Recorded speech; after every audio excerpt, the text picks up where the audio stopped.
The mid to late 20th century was a deeply turbulent stretch for the Italian Republic. Between 1968 and 1988, Italy endured some of the worst political violence Europe had seen since the end of the Second World War, a period now remembered as the Years of Lead. Far-right and far-left terrorist organizations traded attack for attack, with the Bologna massacre standing out as arguably the worst of them, leaving 85 dead and more than 200 injured. At one point, the Prime Minister himself was kidnapped and killed by a far-left group. So, all things considered, not exactly a cheerful chapter in Italian history. That said, neither the far right nor the far left were particularly cohesive on the ideological front. The far left ran the gamut from outright Stalinists to something called libertarian Marxism, which, of fucking course, was cooked up by the French. On the far right, you had your textbook neo-Nazis, because you can't really have a proper 20th century terror scene without them, alongside the standard neo-fascists pining for the good old days of the Duce, and then the ideology that's the subject of today's video, Nazi-Maoism. I first came across Nazi-Maoism a couple of years ago in a conversation with a friend. My initial assumption was that it had to be one of those random schizoid ideologies nobody actually took seriously, and I think any rational person would land in the same place. But when I googled it, I realized that Nazi-Maoism is an actual existing thing and not just Twitter LARP, because it actually got people killed. The figure widely recognized as the ideological father of Nazi-Maoism is an Italian by the name of Franco Freda. Freda wrote a number of books over the course of his life, but the one that really lays out his ideological worldview is the Disintegration of the System, in which he argued for the establishment of a fascist dictatorship of the proletariat. And as the name of the ideology might suggest, the man was a serious admirer of both Adolf Hitler and Mao Zedong.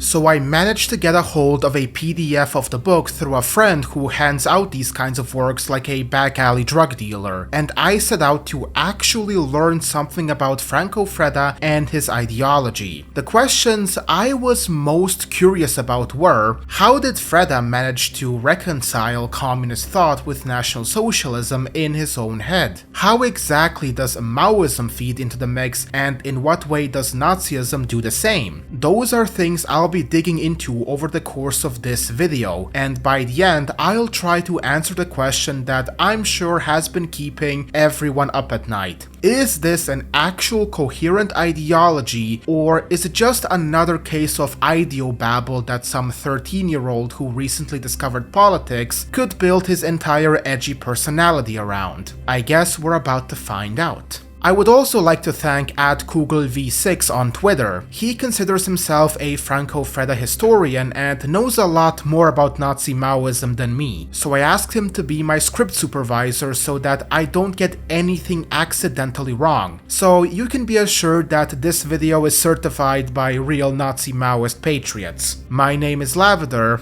and you're watching an ideological deconstruction of Nazi-Maoism. Also, because we happen to be living in the golden age of YouTube, I have to throw in the obligatory disclaimer that I am in no way endorsing any of the ideas or extremist ideologies I'll be covering here. This is strictly for analytical and educational purposes. With that out of the way, let's finally get started. Before diving into the ideology proper, we need to understand the actual moment and conditions Freda found himself in, and why someone would attempt to synthesize these two positions in the first place. Nazi-Maoism is, fundamentally, a specific response to a specific crisis that Italy was facing. Without understanding the situation and environment, the ideology will come off as incoherent or just generic fascism when you try to fit that puzzle piece into the context of another nation that is going through something else. So this is the most important thing to keep in mind throughout this video. Nazi-Maoism is, again, a specific response to a specific crisis. Italy after 1945 occupied an unusual position in post-war Western geopolitics. It was a defeated Axis power formally inside and integrated into the Western Bloc, while having the largest communist party in Western Europe at the time, the Italian Communist Party or PCI. Italy was a constitutionally anti-fascist republic, with a constitutional provision explicitly banning the refounding or reorganization of the National Fascist Party, and yet despite this, there was a marginal but very persistent neo-fascist subculture organized around the Movimento Sociale Italiano, or MSI. The country was a Cold War frontline state where American influence, Vatican politics, communist mass organization, and surviving fascist networks all coexisted in tension. Freda himself calls this the quote-unquote interminable and stifling post-war era, and that phrase tells you precisely what he's reacting against. What he sees as a frozen settlement he considers neither truly Western, truly sovereign, nor truly traditional. Freda wrote Disintegration of the System in 1969, while the massive 1968 protests were happening across Europe. While the average Joe at the time would see the protests as the beginning of systemic collapse, Freda instead saw the protests for what they were, readjustments of the bourgeois system rather than a threat to it. They were performing rebellions within structures that would end up easily absorbing them, while giving the appearance of some wide systemic change to the masses. But underneath it all, the system stayed exactly the same with a new face. Not to mention the fact that Freda's project is partly an internal polemic. Remember those neo-fascist subcultures revolving around the MSI? Well, from the late 1950s and throughout the 1960s, Italian neo-fascism, at least around half of it, had largely degenerated into backward-looking cultural conservatism, with an anti-communist stance that aligned the right with NATO and American power. Freda saw this as a complete capitulation to the bourgeois order by these modern quote-unquote neo-fascists who were claiming to oppose the system while at the same time serving as its de facto auxiliary police. His main criticism was still the fact that he considered the strategy of partaking within the system in any way, like running for election, would inherently poison not only the struggle but the individual.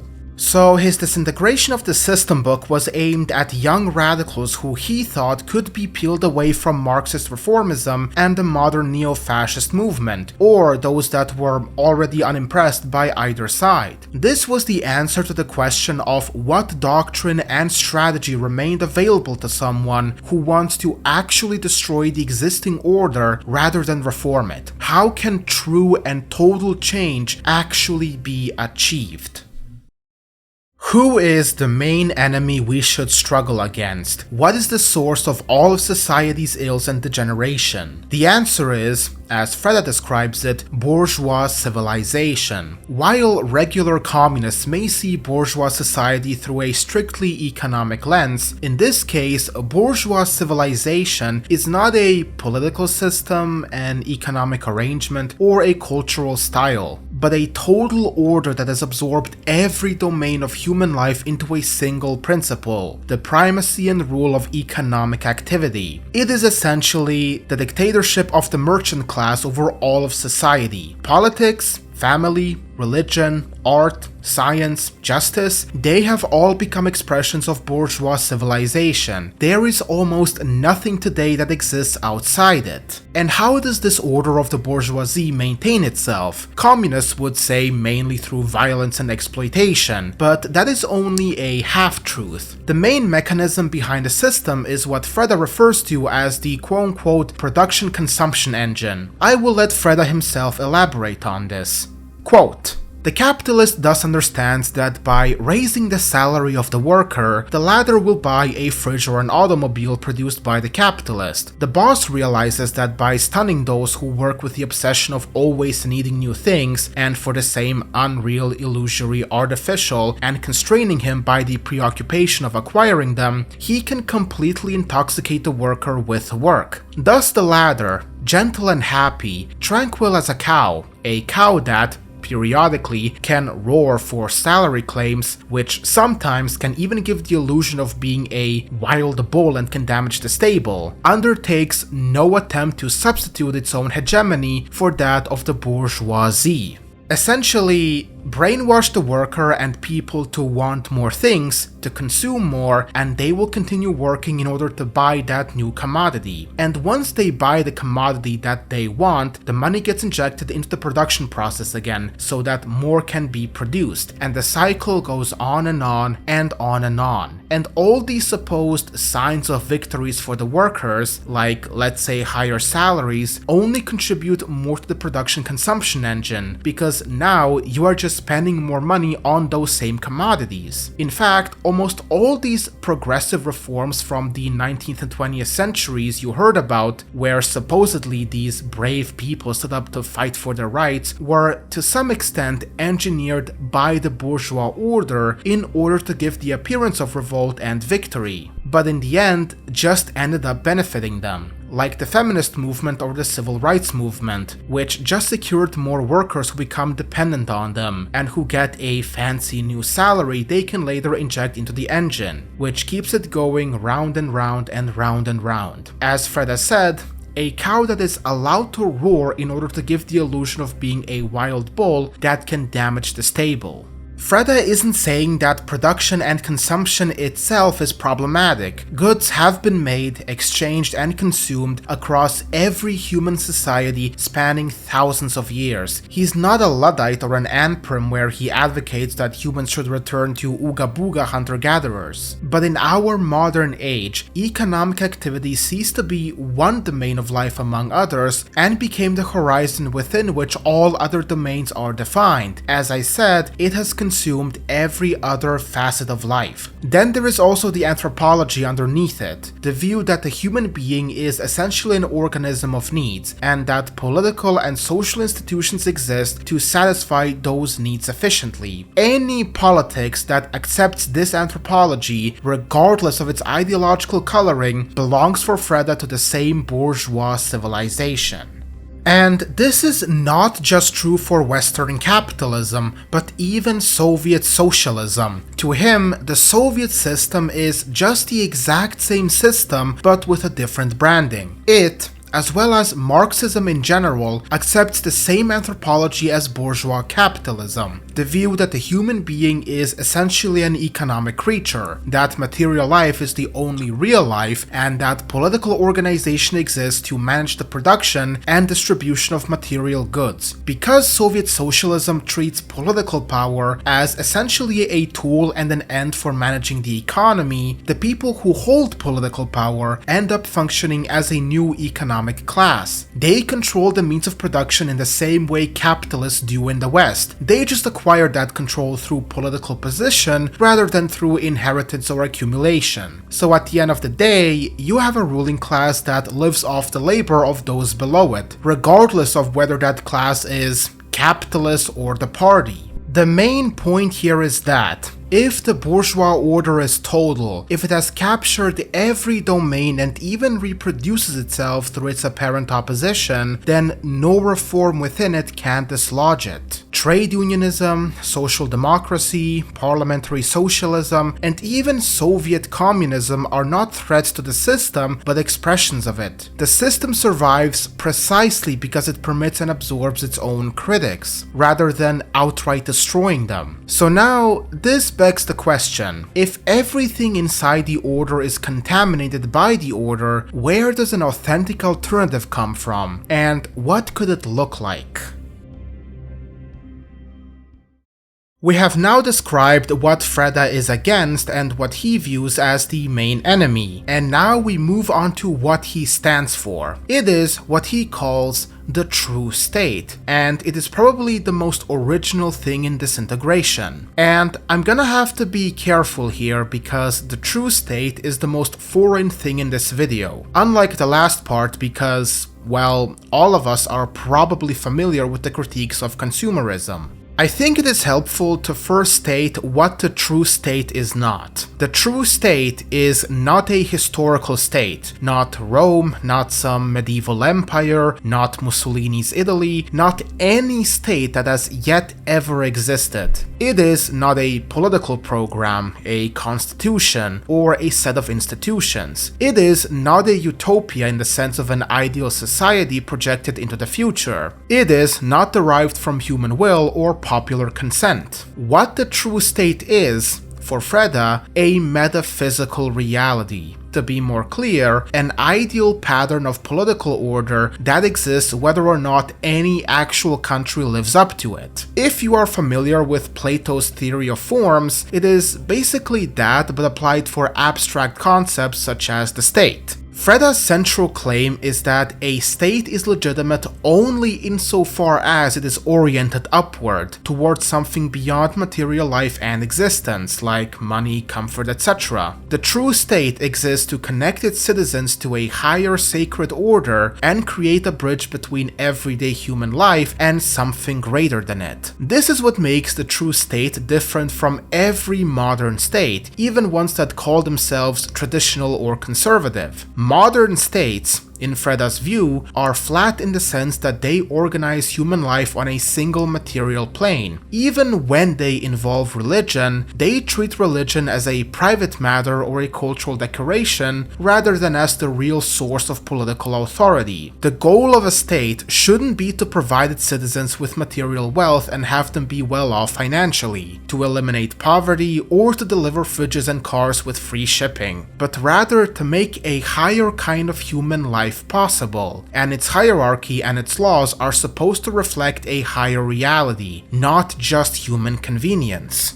The true state also rejects the modern split between religion and politics, the assumption that religion belongs to one box, politics to another, and that they should not under any circumstance mix. This distinction between religion and state is another sign of modern decay for him. In a properly ordered civilization, political life is sacred because the political order is the visible form of a higher reality.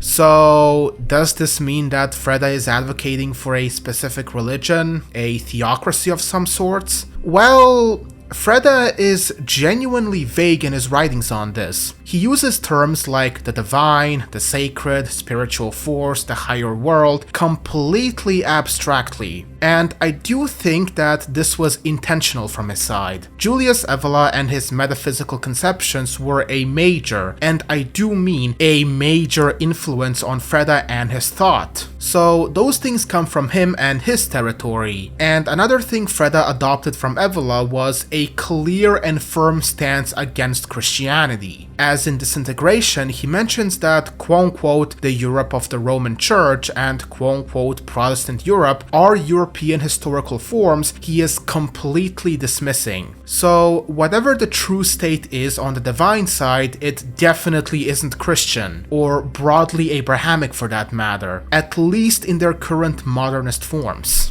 Hierarchy is absolutely essential for the true state, and the hierarchy Freda describes is a bit different from the one many think of when they hear the word. A lot of people are suspicious of hierarchy because modern hierarchies are usually about money. You know, the rich command, the poor obey, and that's about it. Freda is trying to describe a different kind of hierarchy. He calls it Rangordnung, a German word meaning order of rank. In this kind of hierarchy, people occupy different positions because they are genuinely different kinds of people, with different abilities, vocations, and relationships to the divine. The existence of hierarchy is justified not by what it produces, but by what it expresses, the idea that human beings are not interchangeable. Freda does iron out the concept of the true state further and how it would administratively work, like the committees of management, regional presidia, regent of the state, etc. But I think we now come to the part everyone has been curious about. Where does the Nazi and where does the Maoism part come in regards to the structure of the true state?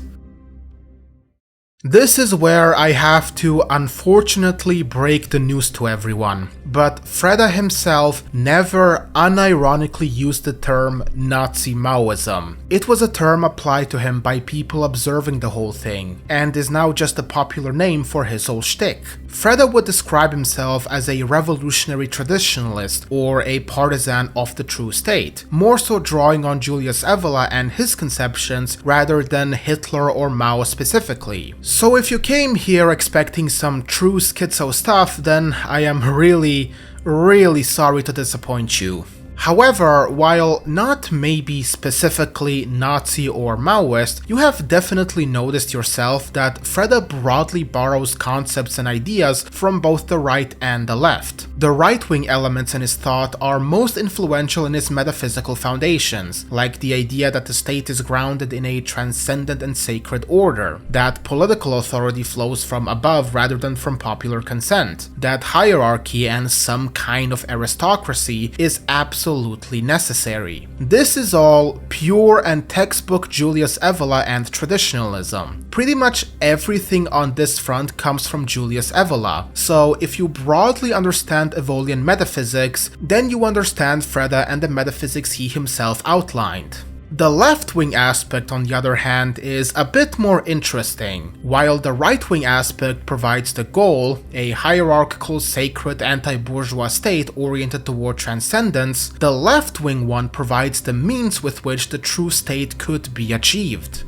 Now, one might first think, why would a thinker whose ideal is a sacred, hierarchical, and anti-egalitarian state turn around and adopt the economic vocabulary of revolutionary communism? Remember the quote-unquote trap that Freda built for himself. Bourgeois civilization is total. It reproduces itself through the production-consumption cycle, which captures even its apparent opponents. So now the question becomes, how do you actually destroy bourgeois civilization when every available political tradition is either complicit with it or impotent against it, including Soviet socialism? The answer is that you destroy it by attacking its material foundation. Remember, the order rests on a specific economic structure, private property, market exchange, and the production-consumption cycle from which the class system follows. If you eliminate the structure, you sterilize the soil in which bourgeois consciousness grows. The people who currently exist as bourgeois subjects cannot be reformed through persuasion or culture,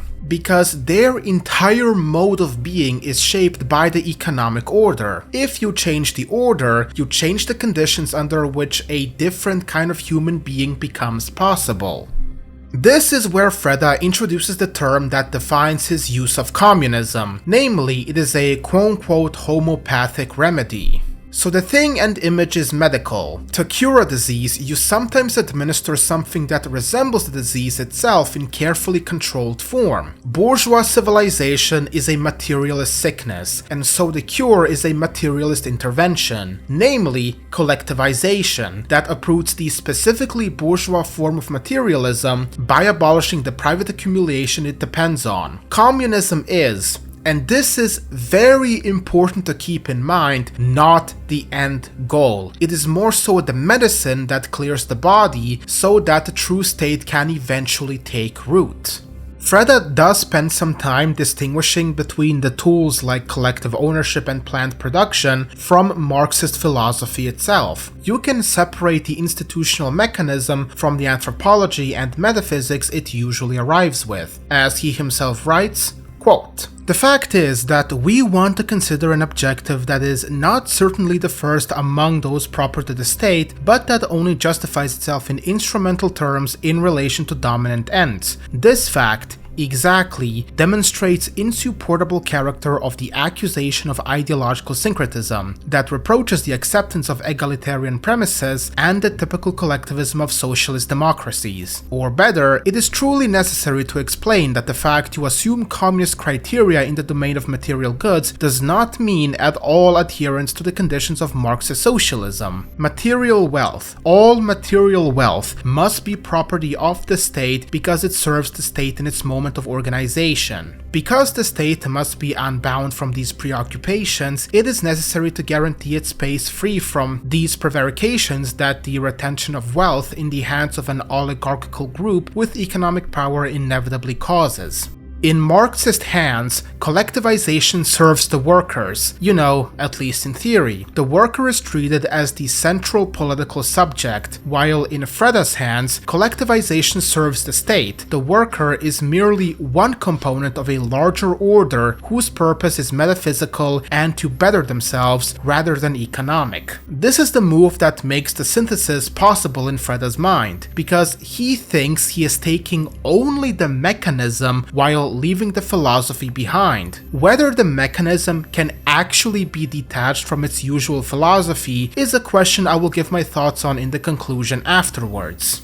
Now we move on to the state itself. The blueprint occupies part 4 of Disintegration, and by God, it is remarkably detailed for what is essentially a 50-page pamphlet. Freda gives names, structures, and chains of authority for almost every domain of public life. Private enterprises and companies are completely abolished. No surprise there. In their place, you would have concentrations of enterprises organized by territory and by what they produce. Each enterprise is run by a committee of management, composed of all the workers in that enterprise. And this committee periodically selects a commissar of the enterprise who coordinates daily activity and is responsible to both the workers below and the regional authority above. So the structure itself is essentially guild socialism. The agricultural sector mirrors the industrial one. Small and large landowners are dissolved. Agricultural combines replace them, organized by territory and by the requirements of production. The workers of the soil form a similar committee of management for each combine, which selects the same kind of commissar.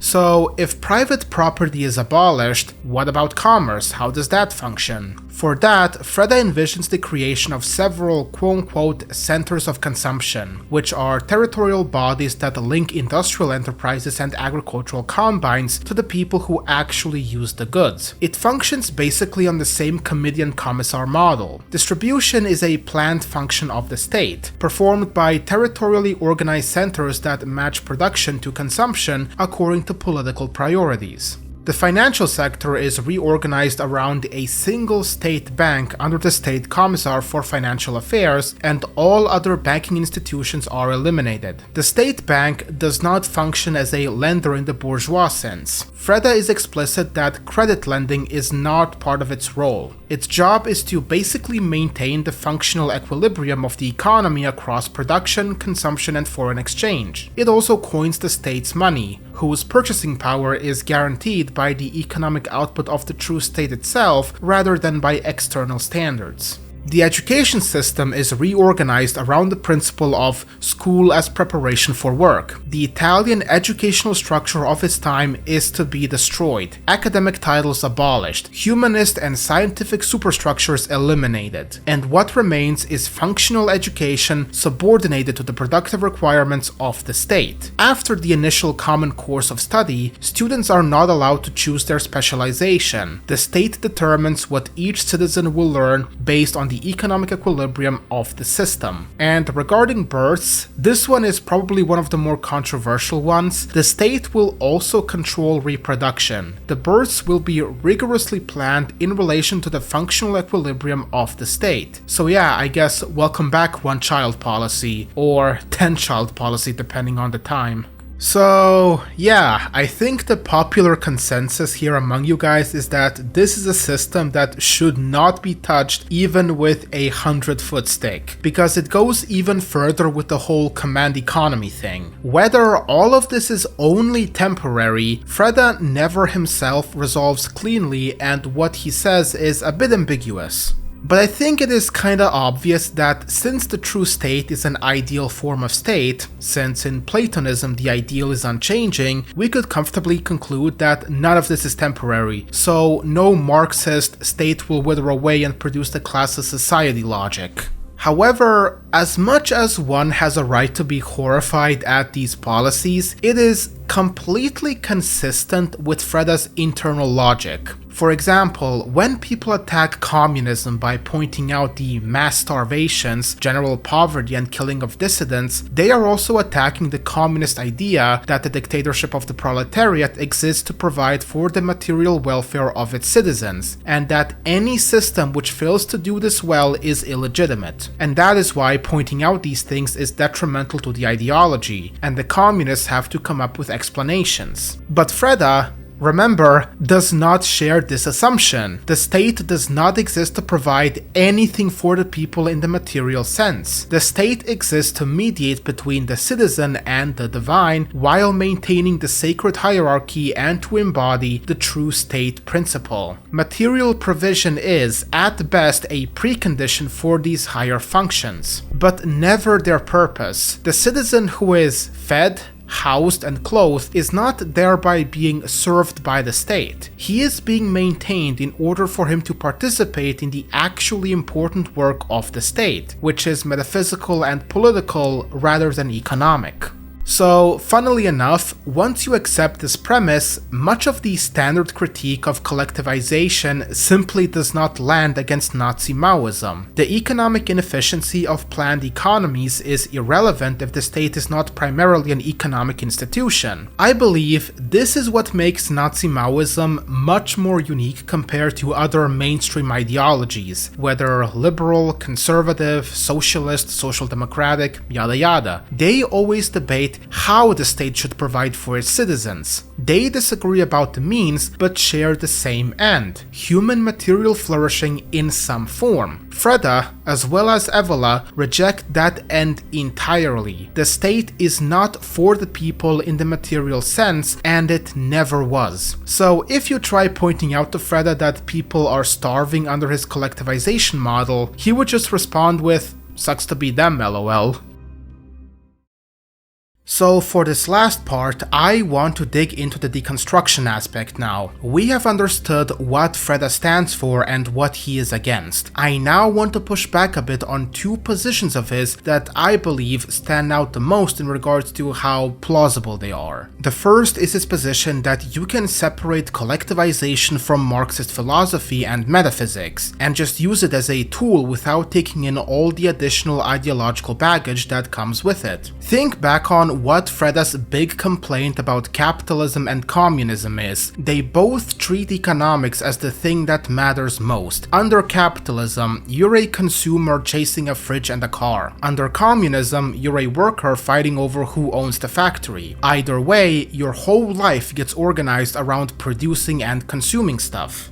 So his move to cure it is to use collectivization as a homeopathic remedy. He is basically saying, yes, my program is communist looking, but it's just a small medicinal dose of economics, used briefly to kill off the bourgeoisie and the money-obsessed world, after which the real spiritual state can stand up. The problem is that what he actually proposes is not a tiny dose, it's the whole disease injected at maximum strength.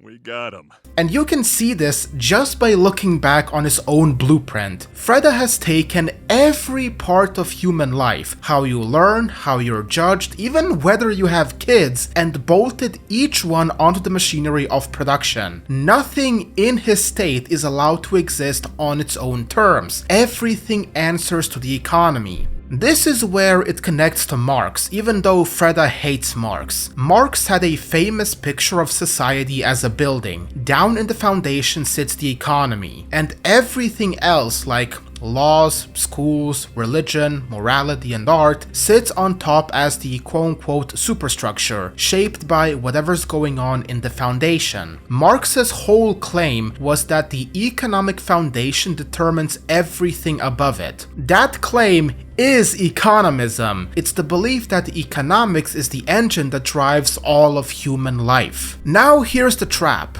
When Freda designs a state where the law, the school, the family, and even childbirth are all openly subordinated to the needs of production, he is literally building that whole picture into the Constitution just as Marx described it. He has made the economy the foundation that every other institution rests on and answers to. He can, for example, paint the words sacred and spiritual on the roofs of all the factories he likes, but the structure underneath it is pure base-determined superstructure. He has accepted Marx's deepest assumption that the way you organize production is the thing that organizes everything else, while believing he's rejecting Marx.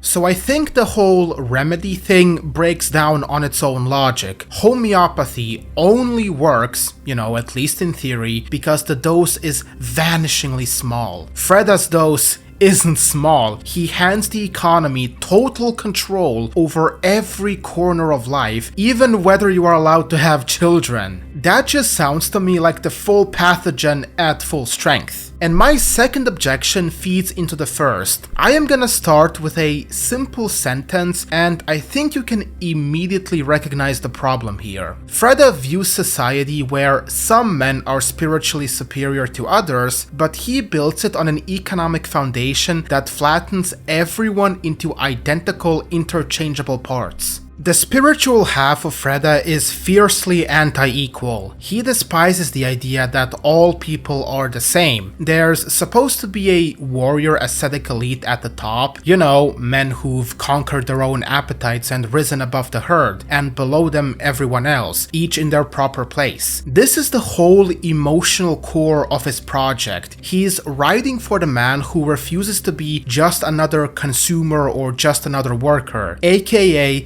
the man who wants to be noble. But then, look at what the economic half of him actually builds. He abolishes all private property except the toothbrush and shirt kind. Everyone is folded into committees of management and productive units. And here's the killer line from his own text on page 29 of Disintegration. The state, quote, doesn't recognize any individually autonomous reality, but only bodies or productive units within which the individual is constitutionally placed. Read that again slowly. There are no individuals in Freda's state, only cells in a productive organ. He even adds collective punishment. If one member of a group commits a crime, penalties fall on the whole group. The single person, as someone who stands on his own and answers for himself, has been dissolved completely. Now put the two halves together and watch them collide. You cannot have a hierarchy of persons in a state that has abolished a person. Rank requires that there be distinct individuals who can be ranked. Like this man is noble, that man is base, this one has risen, that one hasn't. But Freda has erased exactly that. He's melted everyone down into functional units. So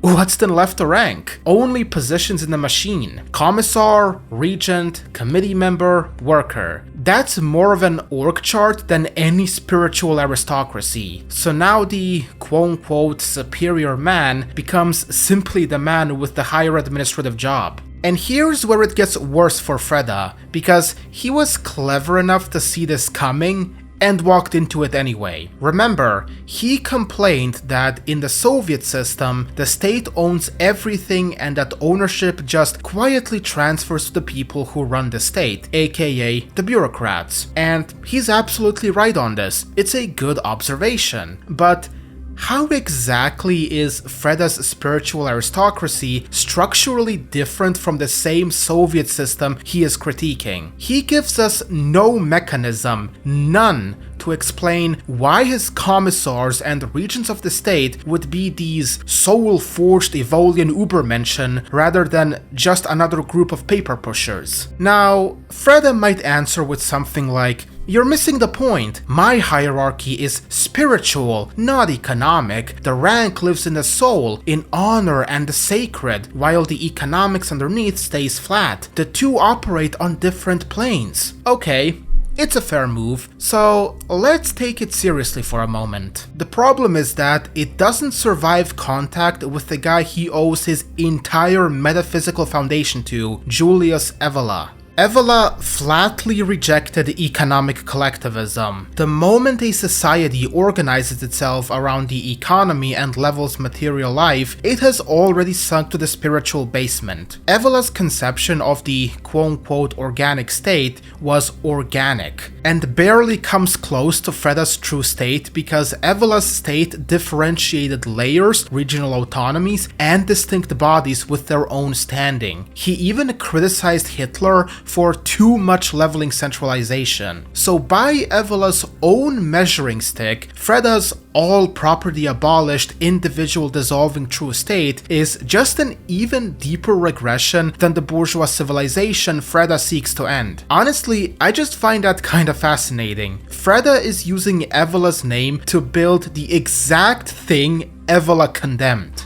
I think that's the biggest problem with Freda's concept of the true state. He wants to crown the noble soul above the common one. Sure, that is perfectly fine, and to a large degree, I agree with that, and I think a lot of you do as well. But by leveling all property and dissolving the individual into productive units, he knocked out the only ground a real hierarchy of persons could stand on. Like, I'm sorry, but trying to mix Evolian and other traditionalist metaphysics with materialist collectivization is like trying to mix oil and water. For the love of me, I just can't comprehend and understand how you can even attempt it. So, can Nazi-Maoism be classified as a schizo-ideology? Well, I wouldn't really say so. At the very least, it depends on what you're asking of it. I think Nazi-Maoism holds together beautifully in one part and falls apart completely in another. The honest answer is that it is genuinely cohesive as a battle plan. It has a single clear enemy and a single clear analysis of that enemy. The enemy is the liberal bourgeois capitalist order, and all of society's ills come from it. But on the other hand, it is incoherent as a worldview, as I have just outlined. But to be completely fair to Freda and other Nazi-Maoists out there, I will concede one thing, and it is also the best counter-argument from Freda's side of things. One could argue that quote-unquote cohesion is the wrong test entirely, that revolutionary creeds are not logic proofs but mobilizing myths according to the sense of George Sorel, which I have made an entire video on, so you should watch that. Franco Freda calls himself a fanatic, proudly, and a fanatic doesn't need a consistent blueprint. He needs an overwhelming reason to fight now. By that standard, the negative unity and the heroic aesthetic might be enough, while the contradictions in the quote-unquote afterwards simply don't matter to the work the ideology is actually doing, which is producing insurgents and revolutionary fighters. So, if the goal of Nazi-Maoism isn't to be ideologically coherent and cohesive, but rather to move men to action, then I think you can adequately dismiss the whole criticism I just leveled against it. However, by that standard, it ceases to be an ideology in the proper intellectual sense, and just ends up being a war cry. Perhaps a very effective war cry, but a war cry nonetheless. If you want to learn more about this Sorelian myth that I am referring to here, check out the video that explains it, and I think then the last puzzle piece in regards to Nazi-Maoism fits into place. So, where is the man today? What's he up to? Freda retreated from the public spotlight after his trial in the 1970s and 1980s, where he was implicated alongside his associate to have had an active role in the 1969 Piazza Fontana bombing. They were both acquitted in 1987 due to a lack of evidence. Recently, new evidence has surfaced against him, which actually showed him as the ideological mastermind behind the attack. But according to Italian law, he could not be retried because he was already acquitted. As of today, Freda is 85 years old, only making rare public appearances, and mostly is occupied with running his own publishing company together with his wife. Most ironically of all, In 2022, his business got raided by the police because neo-Nazi groups were holding meetings there where they planned to bomb several police stations. I guess old habits die hard, huh?